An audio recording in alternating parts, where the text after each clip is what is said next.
evening, and welcome back. In continuation for the beheading in France, we've got more details here to say that the France teacher attack, pupil's father exchanged texts with killer. So this wasn't just an isolated incident of just one guy who somehow found out about it and therefore, as this lone wolf, decided to take matters into his own hands. No, not at all. It was, in fact, somebody who was willingly sending their child to this school within France, who had moved to France in order to have a better life for their family, and in doing so had decided that, well, no, actually, I want to bring the shithole culture with me in order to attack this country that has ever so graciously taken me in. As we see here, the father of a pupil accused of launching an online campaign against Samuel Paty, an online campaign, the teacher beheaded in France, sent messages to the killer before the attack, French media report. Mr. Paty, who was killed on Friday, had earlier shown controversial cartoons, as in the Charlie Hebdo cartoons, of the Prophet Muhammad to his pupils. The 48-year-old father, who has not been officially named, is accused of issuing a fatwa against the teacher. And yes, as I've said before, if you're accused and you're not sentenced, then yes, keep your anonymity. But if you're sentenced, then your name's going to come out. Of course, thankfully, tens of thousands of people took part in rallies across the country on Sunday to honour him and defend freedom of speech, as there is a definite drift and separation, in fact quite a big rift coming, between the secularist and free speech values of the Republic of France and then the Islamic take of, not against blasphemy. That if you do wish to blaspheme or make an image of Muhammad or say anything bad about the Islamic God, Allah, then there's a fatwa against you, meaning you are going to be killed. It's saying that you see this person, do kill them, that's a good thing to do. So, if you're wondering how many people, well, so far, Interior Minister Gérald Darmanin said the two men have been arrested and are being investigated for an assassination in connection with a terrorist enterprise. What makes a terrorist? Well, police launched a series of raids targeting Islamist networks on Monday, and some 40 homes were targeted. More raids are expected, and President Emmanuel Macron is due to chair a meeting on Tuesday to review the police operation. Meanwhile, Mr. Darmanin said 51 French Muslim organizations, including charities and NGOs, would be inspected by government officials and closed down if they are found to be promoting hatred. It's not a great phrase, not promoting hatred. Let's not get caught up in the weeds by just saying something that seems okay but will later be used against different political targets. No.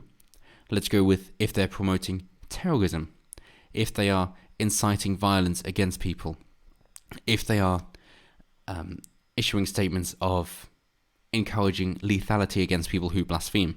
Let's be more specific with our statements here. So far, a total of 16 people have been taken into custody in the aftermath of the murder. So this wasn't a small thing by any stretch.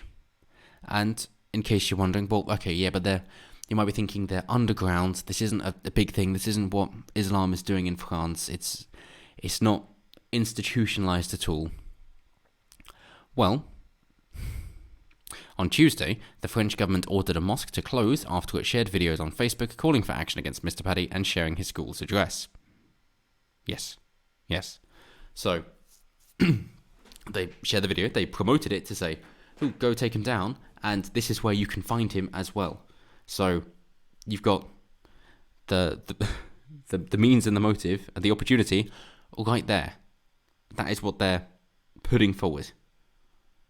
They are then inciting violence against this individual for doing nothing wrong. The Pantin Mosque, just north of Paris, will close for 6 months on Wednesday. Is that it?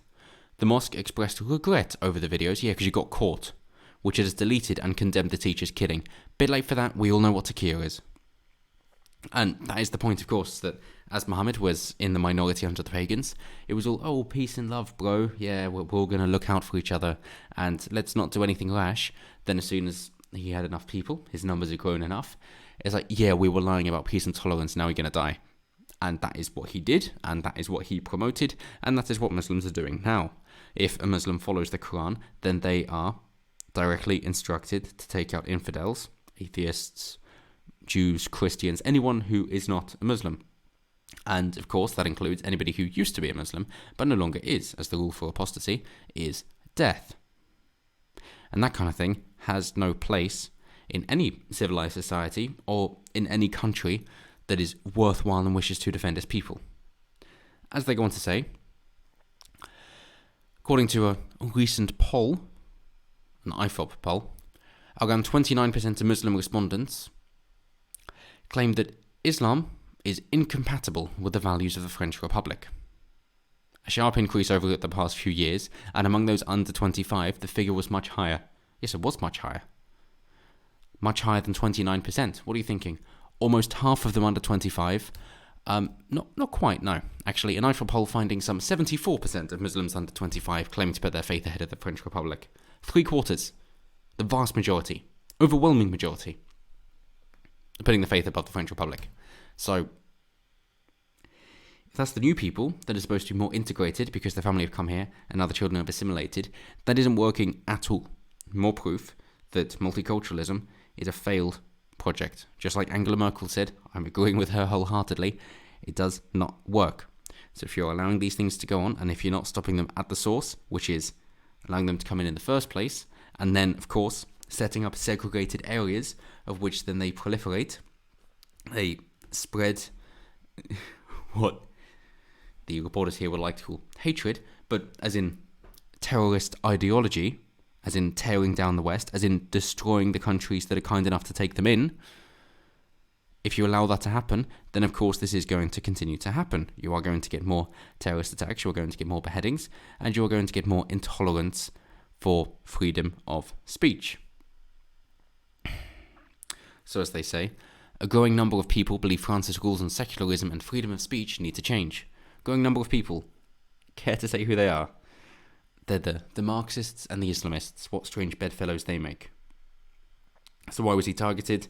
Well, because he showed an image, a cartoon, a drawing, a satirical magazine cover, after saying to his pupils, you might be offended by this if you're a Muslim, you might want to step out. Girls stay behind, told a father. A father then spread a campaign in order to get that man killed. Yeah. So this teacher's like, well, we need to show you these things. It's important to know what's going on. You might be offended, so if you don't want to be here, you don't have to. In response, he had his head chopped off. Taking things a bit far there. But that is the state of play. And sure, Macron is going through his first term and would like to, of course, say, we're doing a fine job, because otherwise you're going to have Marine Le Pen climbing up on the inside there, saying, you're not quite doing the job though, are you? And now people are more fearful, and if you're not allowing them to defend themselves, then you really need to address the problem. So, are you going to swing? Are you going to compromise on your principles in order to keep your power? Or are you going to lose at the ballot box in the next election? Which way do you want to do? It's up to you. Bearing in mind, France's Muslim community comprises about 10% of the population, one of the largest Muslim minorities in Europe. And, of course, it is quickly growing, as is always the case. And these figures are always from 2011 censuses, or at least these figures are always from censuses that are far too old to really be of any use now, given just how quickly the influx of these figures is. So, at this point, who knows? Who knows what the percentage is? All we do know is that it's too high. But, as always, let me know down below what you guys think. Do you think, well, hey, that's enough. We tried this, it didn't work. Let's close the borders. And if you're found to be inciting violence against our citizens, then you are going to return from whence you came. You are not welcome here. You clearly do not want to be here, and we are not going to accept you. So off you fuck. If that means going back to a war-torn area, you should have thought of that before you took those actions. We do not accept your warring lifestyle over here. There's a reason your country's a shithole, and our country's doing exceptionally well. So off you fuck. Go on. Or do you think, no, actually, seeing as globalization is going to be inevitable, then we've got to find a way to make this work. And so by stopping these people, that isn't okay. And we should have more speech and encourage people in more and do more with quotas and incentives in order to get Muslims to understand that they are more than welcome And at the risk of us being an easy target and pushover, we've got to show that there is a way for them to make things in a positive way so that they don't try to affect it in a negative way. Either way, let me know down below. Always intrigued to hear what you guys have to say. And as always, until next time, have a good one.